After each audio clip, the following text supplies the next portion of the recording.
This is a Hoover Encore limited edition. Picked it up at a local junk shop for $2. Runs pretty good. All I had to do was clean it up and put a belt on it.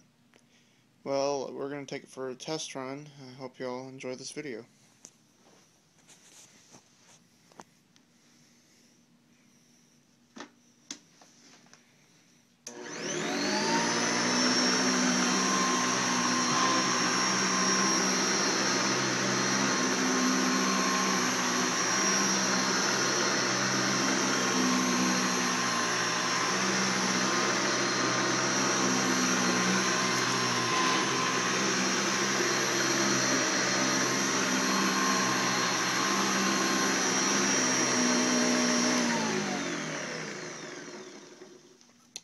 Didn't do too bad, but the belt I have on it really needs to be replaced. I mean, I pulled it out of a box of spares that I had, and I think that belt came off that high performance convertible I used to have before it died.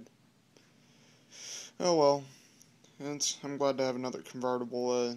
From what I've been told, this is one of the last Hoover convertibles, and this one has a manufacture date of April of 1990. Alright, well, take care.